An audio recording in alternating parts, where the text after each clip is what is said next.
A proteção da maternidade/paternidade na Previdência Social brasileira e as novas configurações familiares, entre transformações sociais e limbos. Hélio Martins de Paula Júnior. Heloísa Helena Silva Pancuti. Introdução. A Constituição Federal da República Federativa do Brasil, ao tratar da Previdência Social, comprometeu-se em proteger a maternidade, especialmente a gestante. Tal proteção consubstancia-se no benefício chamado de salário-maternidade. Por intermédio da pesquisa bibliográfica, no âmbito deste trabalho, pretendi-se analisar a evolução legislativa deste benefício no Brasil, desde a ratificação da Convenção número 3 da OIT. A partir desta análise, confrontá-la com a construção jurisprudencial que tem se realizado nos tribunais com a finalidade de inserir no contexto do benefício, as novas configurações familiares e os modelos de maternidade/paternidade modernos. Seria possível evoluir no contexto legislativo de forma a diminuir a litigiosidade de pleitos relativos ao benefício. Um olhar ao passado poderia mostrar o caminho a ser trilhado no futuro. Quais os riscos sociais protegidos pelo salário-maternidade e de forma os princípios norteadores da Previdência Social podem ser empregados na solução administrativa dos pedidos? Ao final apresentaremos jurisprudências que demonstrem a evolução jurisprudencial no tange às novas configurações modernas de família e como estas conquistas influenciaram as normas administrativas previdenciárias. 1.0 Evolução histórica. Podemos indicar o marco inicial do salário-maternidade, ainda que de forma rudimentar ao que hoje se apresenta, a Convenção número 03 da OIT. A convenção foi convocada em Washington em 1919, porém somente foi ratificada pelo Brasil em abril de 1934. Protege as mulheres, segundo definição do artigo 2º, designando como tal toda pessoa do sexo feminino, qualquer que seja a idade ou a nacionalidade, casada ou não e o termo filho, os legítimos ou não. À época eram considerados ilegítimos, todos os filhos havidos fora do casamento. No entanto, somente as trabalhadoras dos estabelecimentos industriais ou comerciais poderiam acessar a proteção que consistia na proibição do trabalho nas 6 semanas posteriores ao parto, e no direito ao afastamento nas 6 semanas anteriores, além do recebimento durante sua ausência, de quantia paga por um sistema de seguros que fosse suficiente para os cuidados de manutenção em boas condições de higiene de mãe e filho. Além disso, a Convenção estabeleceu o direito a 2 intervalos de meia hora para a amamentação do filho, para as que aleitavam. Estabeleceu-se também o direito ao pagamento de benefício e afastamento às gestantes de risco que tivessem as capacidades laborativas reduzidas, assim como a vedação à demissão da gestante durante os períodos de afastamentos autorizados. Estabelecia ainda um prazo máximo até 1 de julho de 1922 para os países ratificantes implementarem junto aos sistemas legislativos nacionais as normas e tomarem as providências para a implementação das condições para a efetivação. O Brasil somente ratificou a Convenção em 1934 e na prática somente adotou o salário-maternidade em 1943 com a entrada em vigor da CLT. De acordo com a redação original do artigo 392 da CLT, o afastamento era 6 semanas antes e 6 semanas depois do parto e o artigo 393 determinava que o pagamento deveria ser realizado pelo empregador, no valor da média dos últimos 6 meses de salário. A introdução do salário maternidade como uma das prestações oferecidas pela Previdência Social somente se deu em 1974, Ancilheiro, 2007, e somente as seguradas empregadas podiam acessar o benefício. A Convenção 103 da OIT veio revisar a Convenção 103 de modo a expandir o rol de beneficiárias, já que deixava muito claro desde o artigo 1º que se aplicava às mulheres empregadas em empresas industriais, bem como às mulheres empregadas em trabalhos não industriais e agrícolas, assim como às mulheres assalariadas que trabalham em domicílio.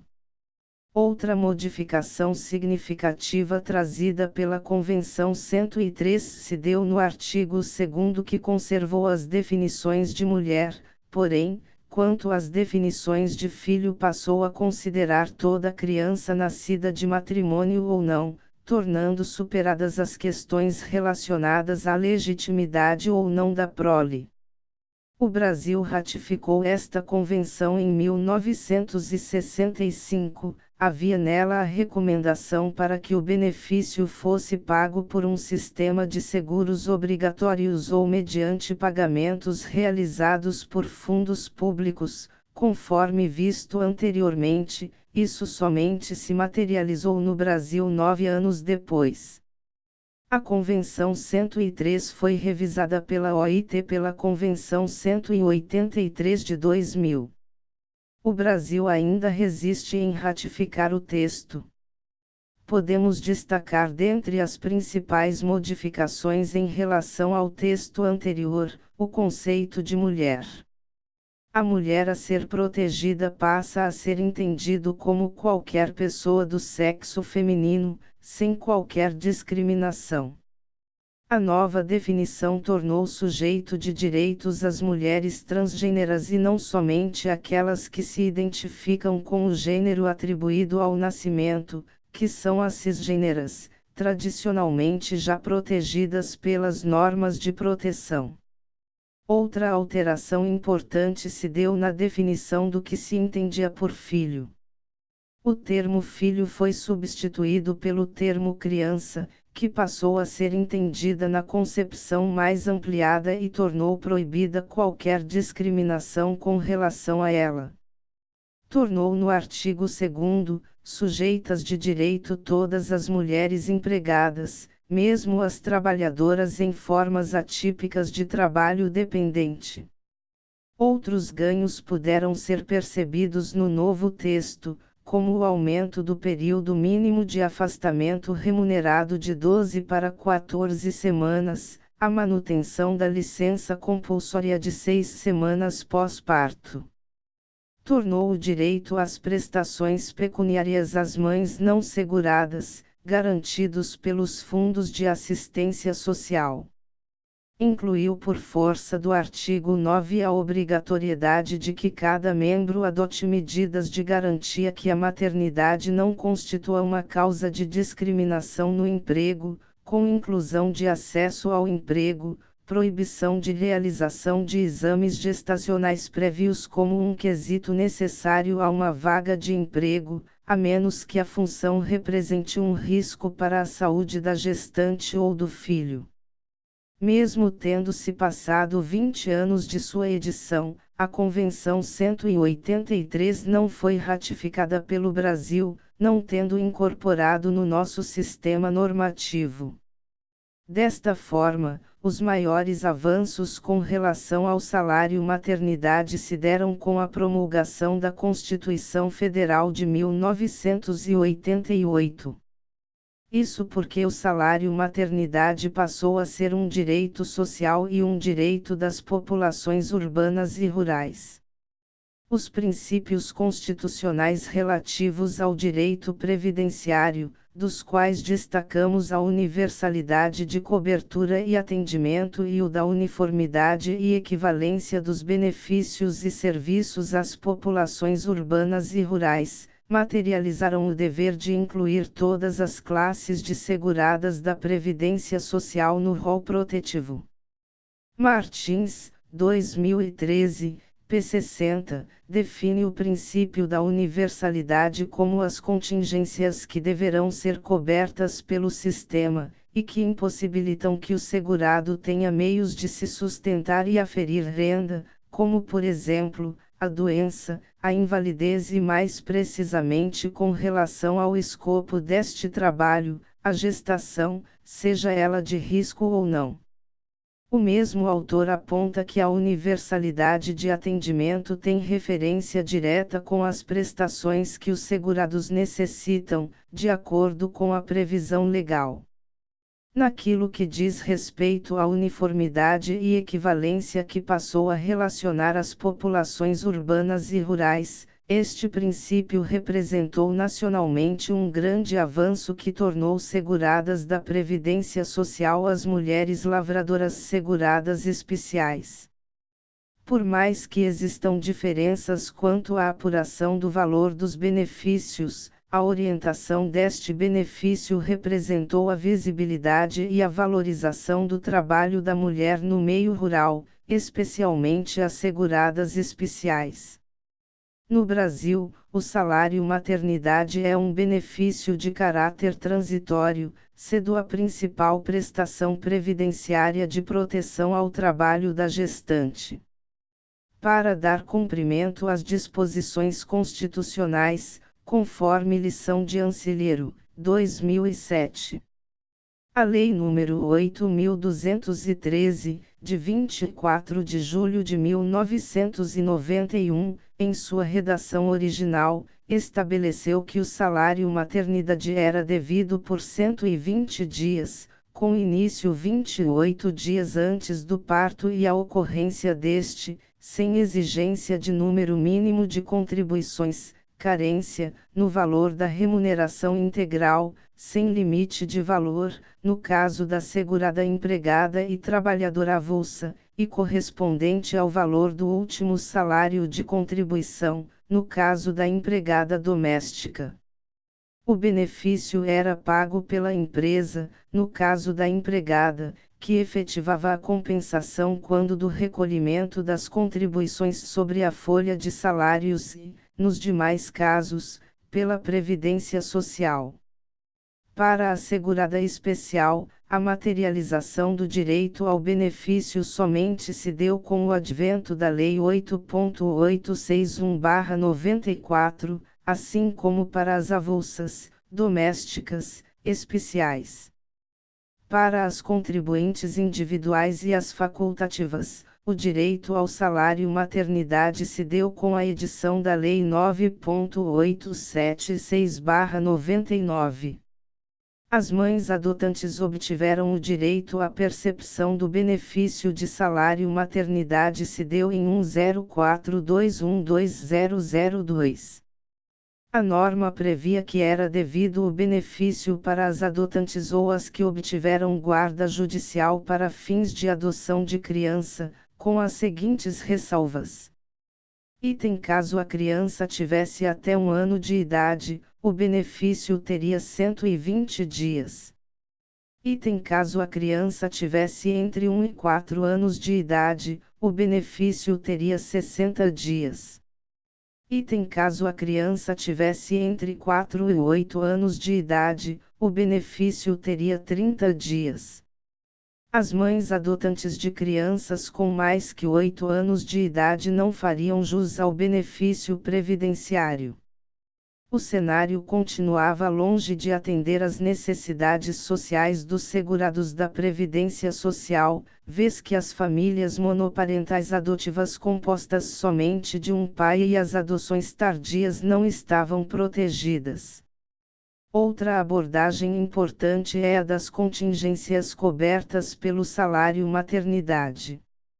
Ao analisar a Lei 821319991 e o Decreto 30481999, este último em especial os artigos 93 e 93A, percebe que este é um benefício concedido em especial às seguradas, e em alguns casos ao segurado também, da Previdência Social nos eventos sociais de parto, inclusive o antecipado e o de natimorto, aborto, não criminoso, adoção ou guarda judicial para fins de adoção.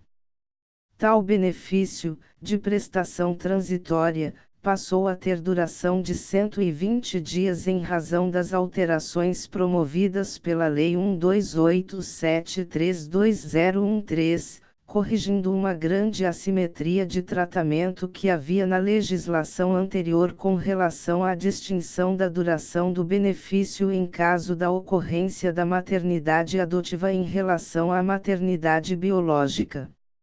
No caso do evento parto, a contagem pode se iniciar exatamente na data do evento, provada perante pelo INSS com a certidão de nascimento ou óbito, mas pode iniciar também até 28 dias antes do evento, através de atestado médico, sem necessidade de passar pela perícia do INSS, e perdurar por mais 92 dias, incluído o dia do parto. Cabe destacar ainda com relação a este evento. Item que a cobertura é pelo evento, parto, independente da quantidade de filhos nascidos, assim sendo, o nascimento de um filho, gêmeos, trigêmeos ou mais filhos enseja a concessão de um único benefício. Item em casos excepcionais que envolvam situações de risco para o feto ou para a mãe, os períodos de repouso anterior e posterior ao parto podem ser aumentados em 2 semanas, mediante atestado médico específico, que neste caso, é apreciado pela perícia médica do INSS. No caso de aborto não criminoso, o evento é comprovado mediante a apresentação de atestado médico, e o benefício terá duração de 2 semanas.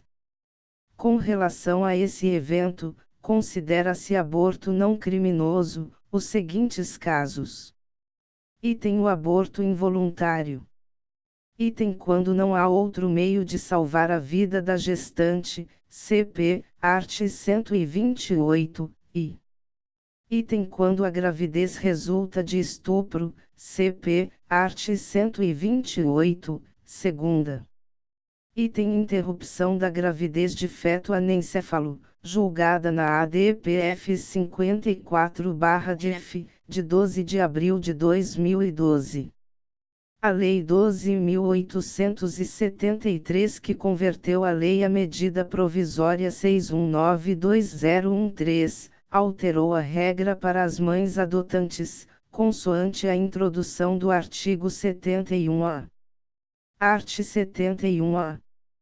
Ao segurado ou segurada da Previdência Social que adotar ou obtiver guarda judicial para fins de adoção de criança é devido salário maternidade pelo período de 120 dias. Primeiro, o salário maternidade de que trata este artigo será pago diretamente pela Previdência Social. Segundo, ressalvado o pagamento do salário maternidade à mãe biológica e o disposto no art. 71b, não poderá ser concedido o benefício a mais de um segurado, decorrente do mesmo processo de adoção ou guarda, ainda que os cônjuges ou companheiros estejam submetidos a regime próprio de previdência social. Tal dispositivo legal trouxe equivalência de tempo de benefício para as adoções tardias e abriu caminho para as uniões homoafetivas, vez que a redação do parágrafo 2º supra, deixa claro a possibilidade de requerimento do benefício para apenas um dos cônjuges ou companheiros. Por definição estabelecida pelo Estatuto da Criança e do Adolescente, e a adoção ou guarda judicial para fins de adoção de crianças maiores que 12 anos não ensejará a concessão do referido benefício. Com relação ao evento adoção/guarda para fins de adoção, convém destacar ainda que: item o benefício é concedido, independente de a mãe biológica ter recebido o benefício em decorrência do parto, mas apenas um segurado, do casal adotante, poderá receber o benefício em decorrência do mesmo processo de adoção, ainda que os cônjuges ou companheiros sejam, os dois, segurados do RGPS. Ou seja, se a guarda ou adoção é em conjunto, o benefício é concedido em relação a apenas um dos adotantes. Item quando a adoção ou guarda judicial para adoção envolver mais de uma criança para o mesmo processo, é devido um único salário maternidade relativo à criança de menor idade. Item é indispensável que conste da nova certidão de nascimento da criança, ou do termo de guarda, o nome do segurado adotante ou guardião, bem como, deste último, tratar-se de guarda para fins de adoção. A ausência de tais informações nos documentos, não saneadas em sede de cumprimento de carta de exigência do INSS ao requerente, é motivo de indeferimento do benefício, ainda que preenchidos demais requisitos. Item no caso de falecimento da segurada ou segurado que fizer jus ao recebimento de salário maternidade, o benefício será pago, por todo o período ou pelo tempo restante a que teria direito, ao cônjuge ou companheiro sobrevivente que detenha a qualidade de segurado, exceto no caso do falecimento do filho ou seu abandono. 1.0 da jurisprudência com relação aos novos modelos familiares. As modificações legais que visavam atender às modernas reivindicações dos novos modelos familiares foram rapidamente recepcionadas pela jurisprudência dos tribunais, que passaram a ver com a mesma importância na vida das famílias a presença dos pais no caso das famílias homoafetivas. Destaca-se a importância das alterações promovidas pela Lei 12.873/13, já que a partir de sua edição, pais adotantes em famílias homoafetivas tiveram acesso ao benefício previdenciário, conforme se observa pelo acórdão a seguir. Direito administrativo. Servidor público. Direito de extensão do salário e da licença maternidade ao pai, a partir da guarda judicial, adotante, em família homoafetiva. Danos morais. Ocorrência, no caso. Quantum debeatur. Manutenção. Danos materiais. Honorários contratuais de advogado constituído pela parte. Impossibilidade. Direito de resposta. Ausência de amparo legal a tal pretensão, em caso. Honorários advocatícios sucumbenciais. Manutenção, nos termos do Rua Decisum Acuo. Apelação do INSS provida em parte. Recurso adesivo da parte autora desprovido. 1. A inexistência de disposições legais expressas não impede que o magistrado supra lacunas por meio da analogia. 2. Tendência do direito moderno de proteger as variadas formas de famílias e os interesses das crianças e adolescentes. Princípios com sede constitucional. Estatuto da Criança e do Adolescente. Estatuto da Primeira Infância. 3. Ao pai solteiro, com guarda judicial, para fins de adoção, em contexto familiar homoafetivo, deve ser estendido o direito ao salário maternidade e à licença maternidade. 4. A presença do genitor na infância é essencial ao desenvolvimento do recém-adotado. Negar a este o direito da presença de seu pai neste crucial momento da vida é violar o princípio da isonomia material, tendo em vista que as famílias homoafetivas devem dispor do mesmo tratamento dispensado às demais configurações familiares contemporâneas. 5. A finalidade dos institutos das licenças parentais é privilegiar o desenvolvimento do infante, tendo prevalecente tese extrapatrimonial. 6. A jurisprudência caminha no sentido de favorecer os interesses da família e da criança ao interpretar a aplicação, na prática, dos referidos institutos, TRF Terceira Região, segunda turma, APCIV, Apelação Civil, 21710844-49.2015.49.2003.61228, REL. Desembargador Federal Souza Ribeiro, julgado em 8 de outubro de 2019, IDJF 3 Judicial 1 data 17/10/2019.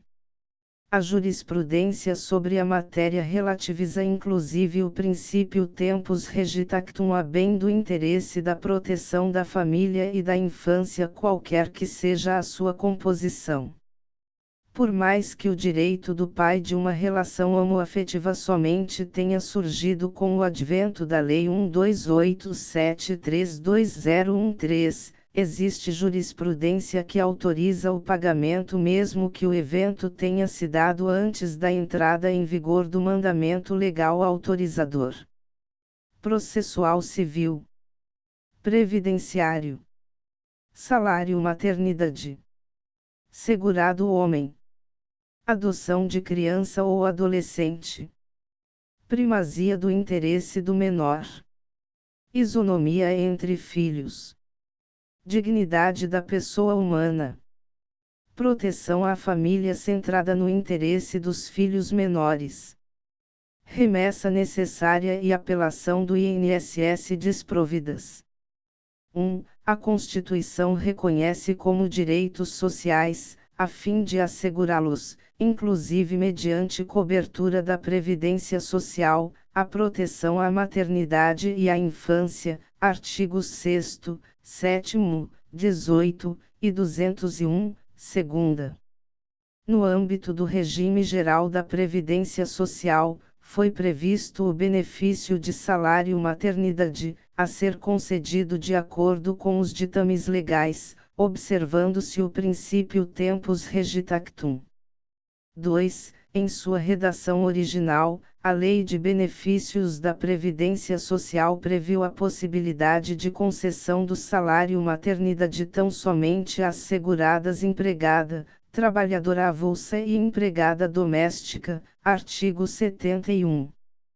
Com a vigência, em 28 de março de 1994, da Lei N. Graus 8.861/94, a segurada especial passou a constar do rol das beneficiárias do salário maternidade, sendo-lhe devido o benefício no valor de um salário mínimo, artigo 39, parágrafo único, da LBPS.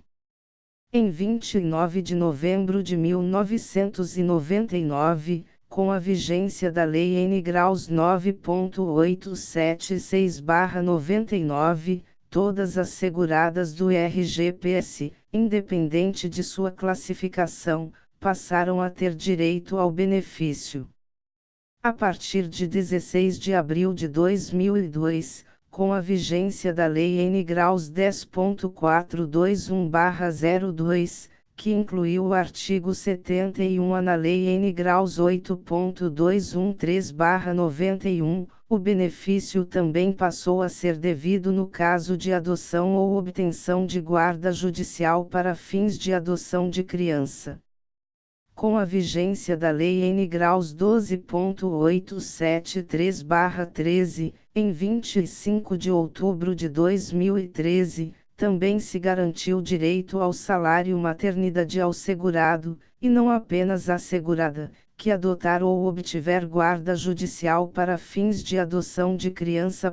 3. Discute-se, no caso concreto, a possibilidade de concessão do benefício ao segurado homem, que adotou ou obteve guarda judicial para fins de adoção de criança no período anterior à vigência da Lei N. Graus 12.873/13.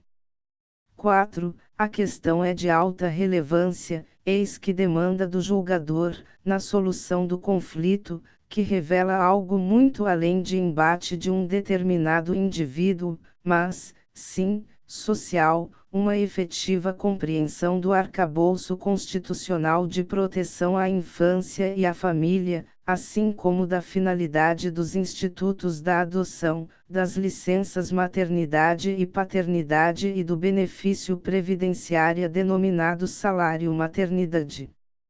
5. Não resta dúvida que a sociedade brasileira passou por profundas transformações na dinâmica familiar, em um espaço de tempo extremamente curto. Em menos de meio século passamos de uma noção de família hierarquizada, centrada em torno do casamento entre um homem e uma mulher, na qual cumpria aquele o pátrio poder, para um conceito extremamente plural de família, com observância prioritária do interesse dos filhos menores. Homens e mulheres passaram a ter o mesmo papel na hierarquia familiar e os filhos a gozar dos mesmos direitos, independentemente de serem havidos ou não da relação do casamento, ou por adoção, a pais ou mães solteiros, temos os relacionamentos homoafetivos etc. 6. O direito não é estático, nem absoluto, e, tal como a sociedade, também deve evoluir no tempo. O mundo se encontra em constante mudança e o processo civilizatório não pode ser ignorado pelo judiciário apenas porque os textos legais não acompanham a velocidade da dinâmica social. A própria forma como percebemos a magnitude dos direitos garantidos por nossa Constituição evolui com o passar do tempo, reflexo de nosso próprio crescimento como civilização. Nesse contexto, os princípios constitucionais têm particular relevância a fim de nortear a aplicação do direito aos fatos concretos. 7. A Constituição da República promulgada em 1988, que representou um marco jurídico significativo da transformação da sociedade brasileira, é voltada à garantia dos direitos do homem.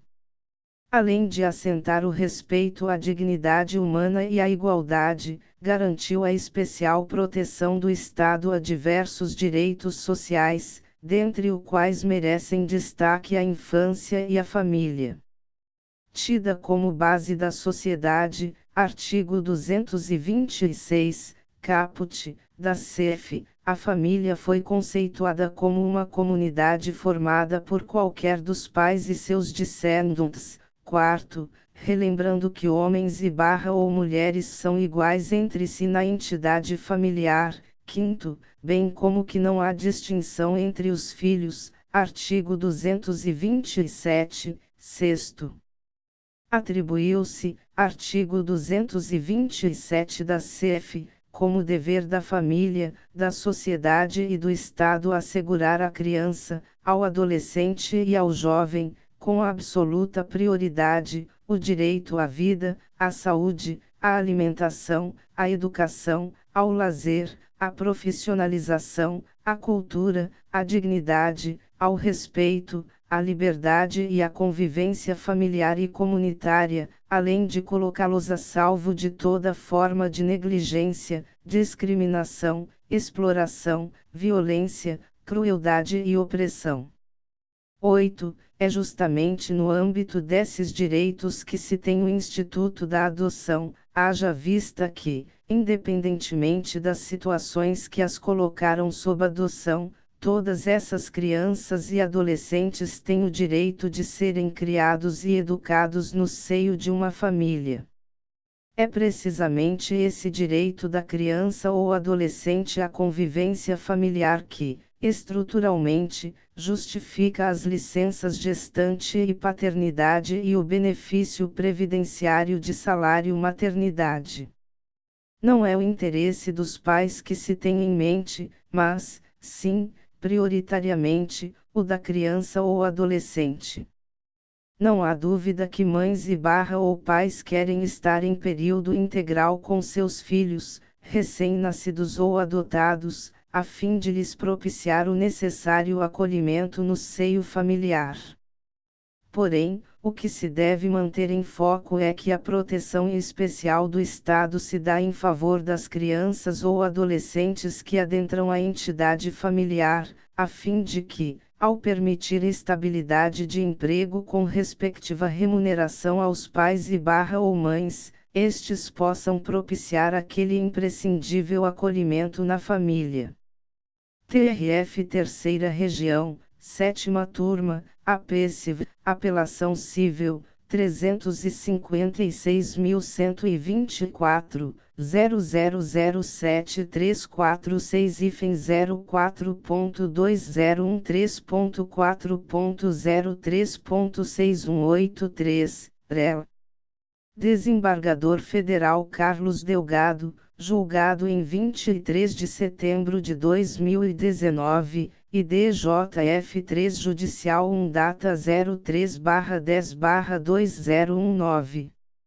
Outro ponto que é importante destacar é que existem condições muito específicas a serem consideradas, pois a jurisprudência mais moderna passou a considerar uma contingência social o direito da criança em conviver com a família no início do estabelecimento dos laços familiares, sejam adotivos, afetivos ou consanguíneos. Nos julgamentos do ZEID, reg no recurso extraordinário 982.460/AC, e do RE 778.889/RG, onde se objetivava a equiparação dos períodos de afastamento entre licença adotante, como se convencionou chamar o benefício requeridos pelos pais ou mães adotivos, e licença maternidade, além de se firmar a tese de que os prazos da licença adotante não podem ser inferiores aos prazos da licença gestante. O mesmo vale para as respectivas prorrogações. Consolidou-se o entendimento da primazia do bem-estar do menor como uma contingência social a ser protegida pelos regimes previdenciários. Asseverou-se que nos casos de adoção, quanto maior o período em que as crianças estiveram internados em instituições de amparo, tanto maior seria o período necessário para a adaptação do menor à nova família, inadmitindo-se tratamento assimétrico entre relações de maternidade/paternidade entre filhos biológicos ou adotados.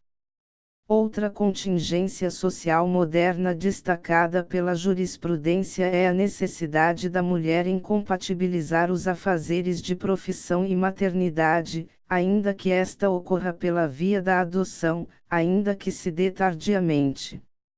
O STF considerou a importante mutação constitucional advinda da realidade social e nova compreensão do alcance dos direitos do menor adotado, que superou a jurisprudência do antigo entendimento do STF.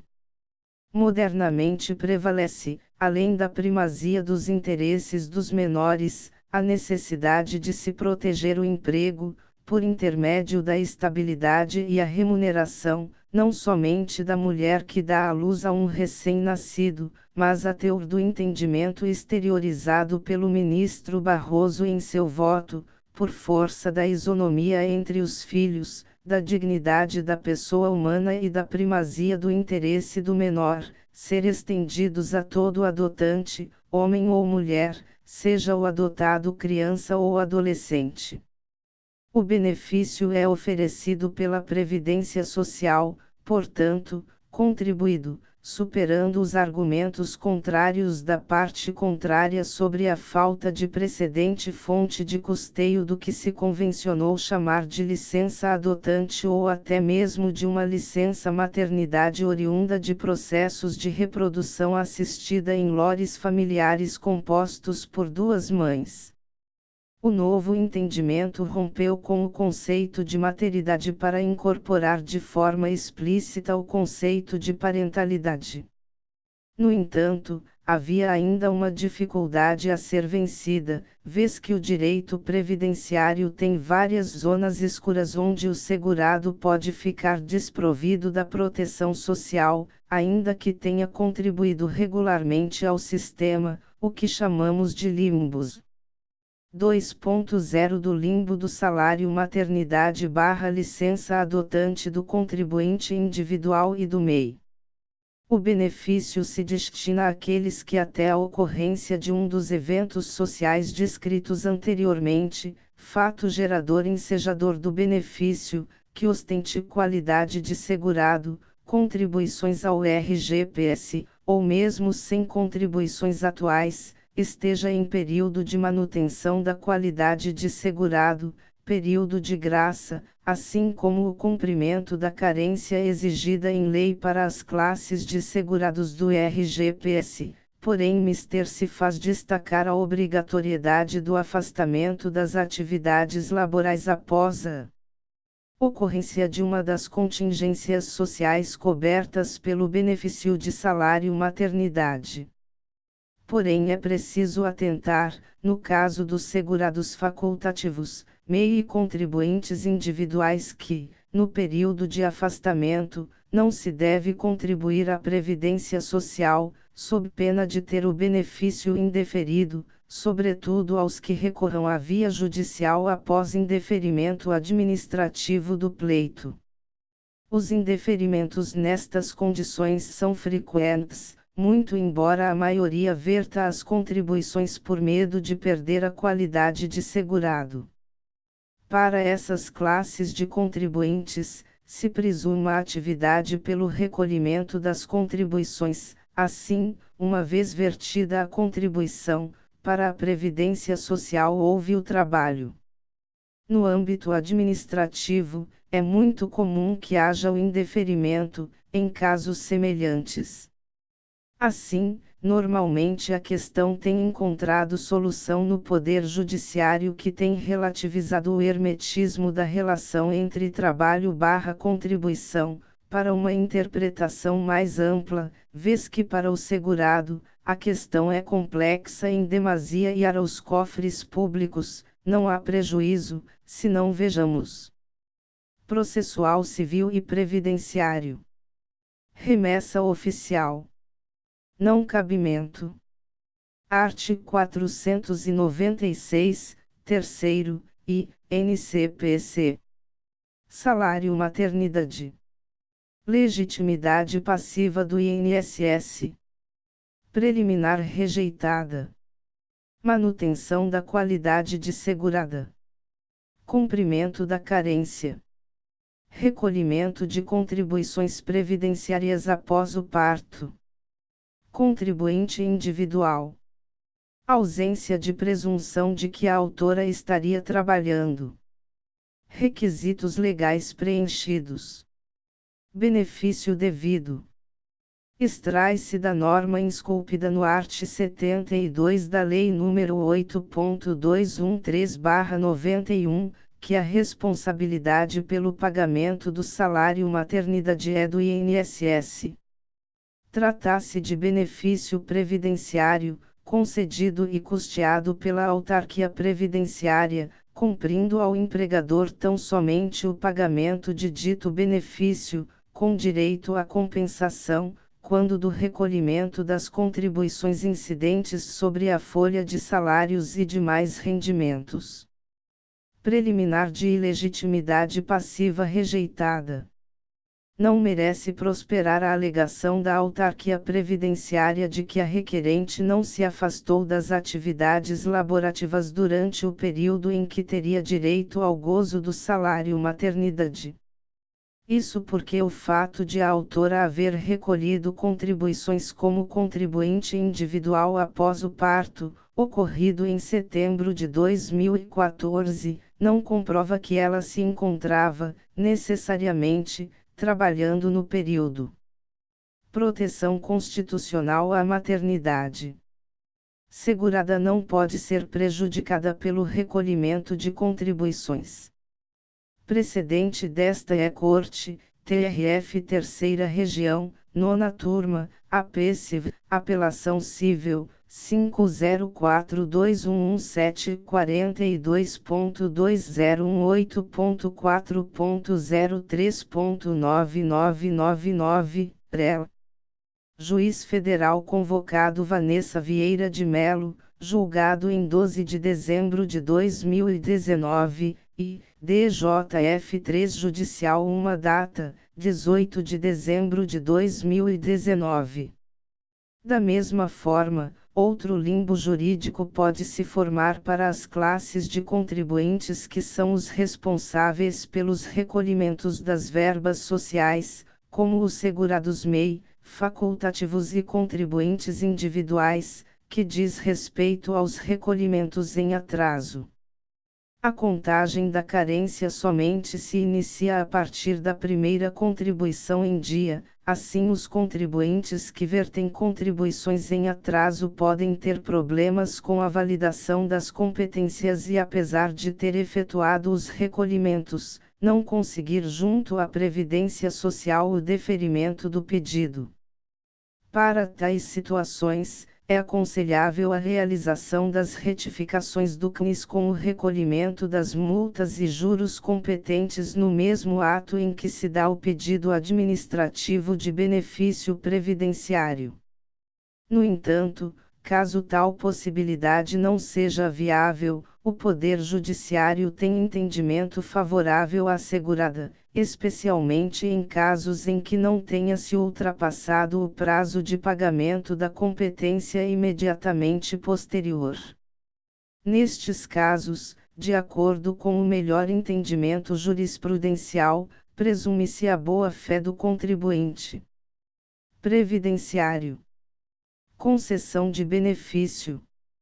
Salário maternidade. Contribuinte individual. Carência. Reaquisição da qualidade de segurada. Recolhimentos em atraso. Boa-fé. Correção monetária. Manutenção da sentença. Recolhimentos feitos em atraso não podem ser computados para fins de carência, nos termos do art. 27, segunda, da Lei nº 8.213/91. A autora, contribuinte individual, readquiriu a qualidade de segurada, com possibilidade de cômputo dos recolhimentos com atraso porque não foi ultrapassado o prazo de pagamento da competência imediatamente posterior, em todos os meses computados para efeito de carência. Presunção de boa-fé do contribuinte. Termo inicial do benefício fixado na data do parto.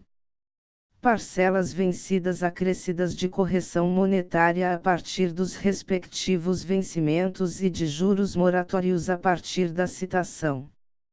Correção monetária a ser aplicada em conformidade com a Lei N. 6.899/81 e legislação superveniente, de acordo com o Manual de Orientação de Procedimentos para os Cálculos da Justiça Federal, observados os termos do julgamento final proferido na repercussão geral no R. 870.947, em 20 de setembro de 2017, ressalvada a possibilidade de, em fase de execução do julgado, operar-se a modulação de efeitos, por força de decisão a ser proferida pelo STF, TRF Terceira Região, Nona Turma, APCIV, Apelação Cível. 50039.2018.4.03.6112, REL. Desembargador Federal Marisa Ferreira dos Santos, julgado em 13 de dezembro de 2019, e DJF 3 Judicial uma data, 17 de dezembro de 2019. Outro limbo existente diz respeito aos aderentes aos programas de contribuintes de baixa renda, que não se atentam à necessidade de validar as contribuições periodicamente. Naquilo que diz respeito ao MEI, deve-se suspender as contribuições referente ao período de percepção do salário maternidade, carnê, ou recolher somente as rubricas referentes aos tributos não previdenciários quando somarem R$ 10, MEI, voltando a contribuir normalmente, se for o caso, após o término do gozo do referido benefício. O cuidado evita indeferimentos no âmbito administrativo. Tais preciosismos ou cartos na legislação podem constituir óbice à fruição do benefício uma vez que, não presentes as condições para a validação das contribuições dos meio ou facultativos vos baixa renda, renda superior à estabelecida na lei, é imperioso corrigir a classificação e complementar os valores das contribuições previdenciárias. Recomenda-se que a validação se dê ao menos anualmente. Conclusão: os benefícios de proteção à parentalidade, salário maternidade, licença parental são importantes instrumentos de proteção à infância, capaz de garantir a integração da infante no seio familiar e proteger o trabalho das famílias. Existe ainda um longo caminho a ser percorrido, especialmente com relação aos labirintos legais que por vezes impedem o acesso à fruição do benefício, muito embora tenha havido contribuições suficientes para o cumprimento da carência e afastamento do trabalho.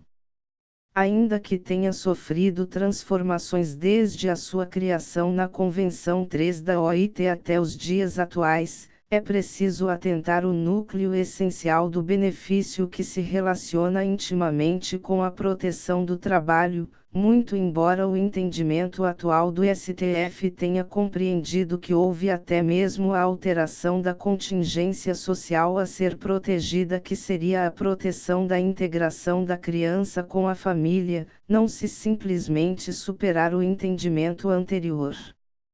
Talvez a melhor interpretação seja a da ampliação das contingências a serem protegidas, vez que o benefício se justifica até mesmo ante a ocorrência do aborto não criminoso. Quanto à sua eficácia como instrumento protetivo do trabalho da genitor/adotante, nos tempos modernos, muito tem se discutido se não fosse mais oportuno estendê-los a todos os pais.